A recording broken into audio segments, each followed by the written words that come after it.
Sasha.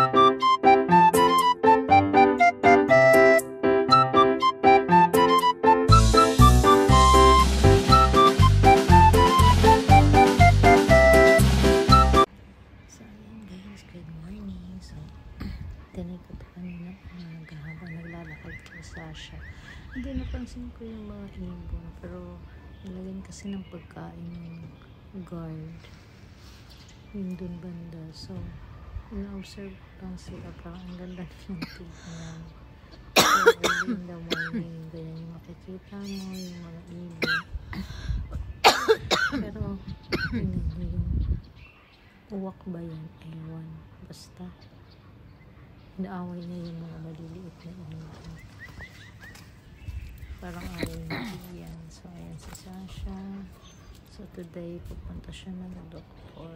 So, nakakita na siya ngayong morning. So, ayan. Tingnan ko na nga sila na malapitan. So, tingnan na. So, nakaaway talaga yung ayan. Oh. Pinapaalis na yung mga maliliit, pero yung mga maliliit walang pakialam. So, balik pa rin. Siyempre, kakain sila. Oh. Diba? Parang saya nilang tingnan. Oh. Nang-aaway talaga siya. And then, pagkatapos nila lumipad, akit sila, lilipad sila dun sa may padalos, mag-aantay sila. Oh, ayan sila. Tapos yan. Papaalisin na naman sila. Pero yung isang ibon walang pakialam kasi medyo malaki siya, hindi siya maaway ng malaki din. So parang sa tao lang pag malaki ka, so nakakaya ka lang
kasi dinala sa doktor si Sasha. So busy day today, maraming driving. So ayan yung clinic ni Sasha. So hindi ko maiwanan yung sasakyan kasi baka mabilis. So SPCA dito sa One Chai. Actually marami yan silang branch, pero dito yung branch ni Sasha ay malapit sa amin.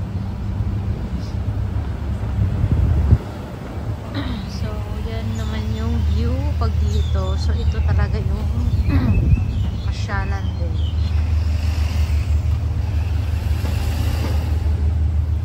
So minsan lalakarin natin yan para makapasyal din tayo.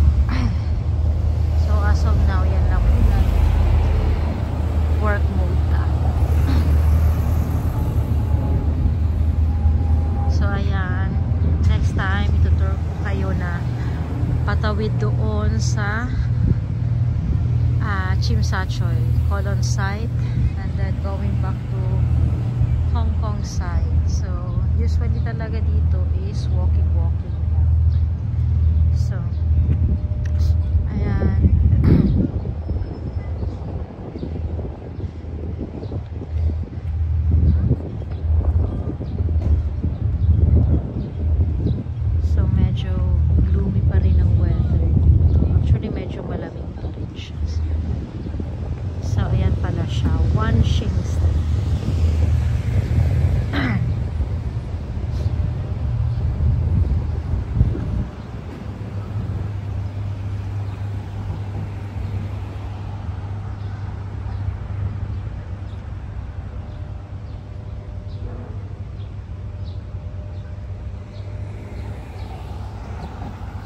si Tari. Galing silang doctor. Sasha, you go there with Tari. Go there. See you later. Sasha. It's a bit nervous about the huge one, right? Yeah. Oh, cute. Bye-bye. It's okay. She's gentle. Just kiss. Oh, okay. Magpapagasolina tayo. I'm going to Stanley Lane. So, merong malapit na gasolinahan dito. So, usually dito ako nagpapagasolina.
So, before magpagasolina, kailangan ko muna magpahangin. Is it okay? Okay. Nilagyan lang pala nila ng harang. So, ayan, maglalagay tayo ng hangin sa gulong. So, actually, ito ay ang PSI nito ay 45, pero nilalagay ko lang 41.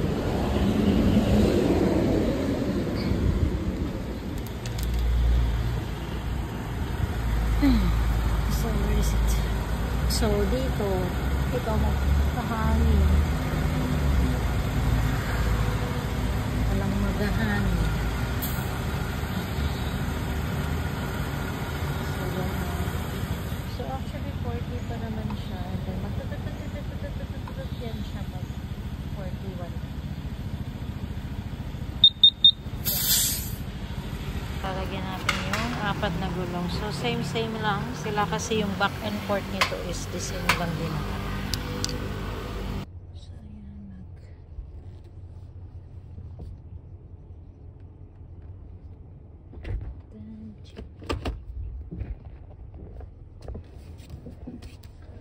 Yeah. That's good.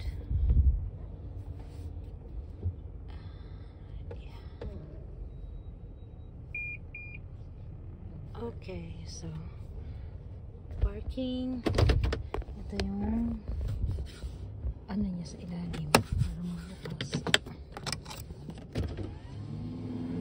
Regular, full. Full. Yeah, thank you.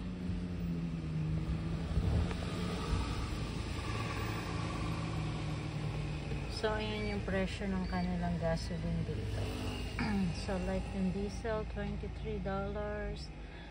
Extra. So, extra yung nilalagay ko. So, yan yung regular sa atin. Parang green. Green yan siya. So, yan. Na tayo, pero dadaan tayo ng welcome.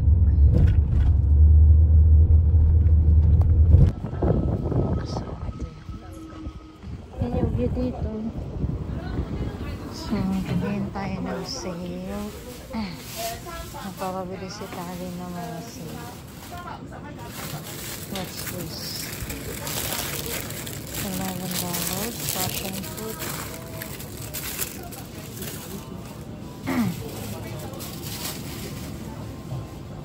So, sa meat, wala namang sale. Beef. What's this?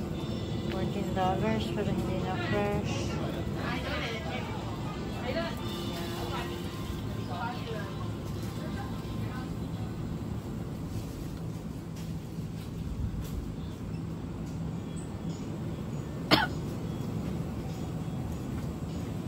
Ay, ang mahal na ng cream cheese. So, let's see. Dito kasi yung pinaka mga sale pa mga. Actually, wala naman akong bibili.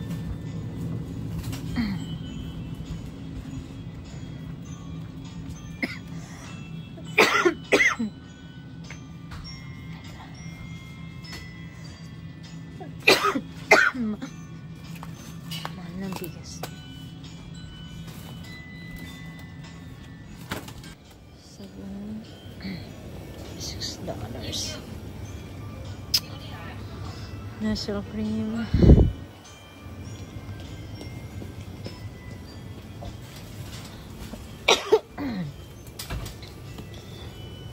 $8 na yun sa iba.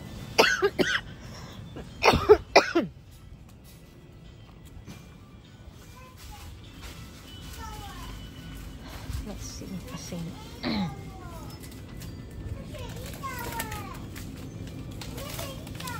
$6.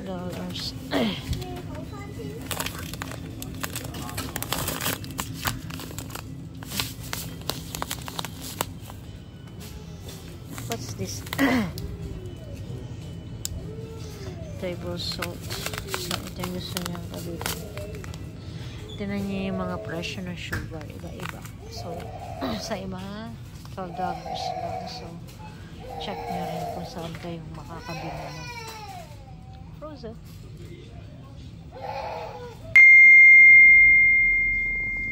Oh, may sale. So, $10. Ito natin. $10. So, fish skin. Chocolates. So, $65.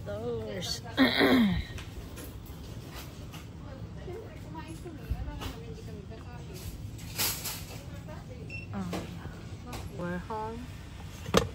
Oh, so yan.